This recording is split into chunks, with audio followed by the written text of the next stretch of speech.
Tres dos pacientes afectados por esta situación veñen de solicitar unha xuntanza coa xerente da área de xestión integrada de Santiago para demandar a apertura a tempo completo da unidade de diálise do Barbanza. E que ela nos dé unha explicación convincente se hai, que creemos que non, pero que nos dé polo menos uns prazos de en que momento se pode abrir este servicio os días que está pechado pola tarde e utilizalo ao 100% das súas posibilidades, non? Para os enfermos, o traslado a Santiago supón unha complicación máis da enfermidade, posto que se someten a sesións longas dunha media de 4 horas, das que saen moi cansos. Vamos a ver, empezamos ás 8 a dializarnos, supón levantarnos ás 6 da mañán, chegar á casa ás horas que chegamos, nun estado no que chegamos, porque, bueno, despois de levar o tratamento non estás perfecta, ni moito menos.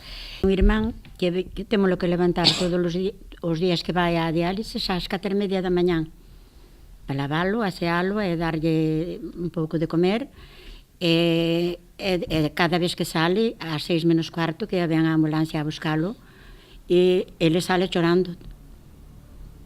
El vai mal e nos quedamos mal.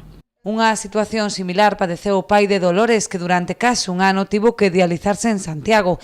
Agora, tras conseguir ser atendido no Barbanza, a súa filla relata o positivo do cambio. El ahora mismo está encantado da vida, está aquí, está pola tarde, el come as súas horas.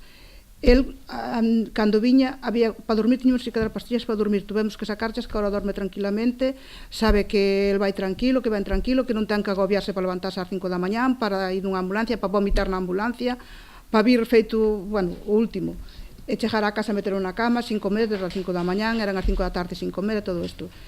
Non é a primeira vez que a plataforma se fai eco desta problemática, xa que ten demandado en numerosas ocasións a contratación de persoal que permita a apertura do servizo ao 100%. Do mesmo xeito, continúan a reclamar a incorporación dun psicólogo a tempo completo na unidade de saúde mental.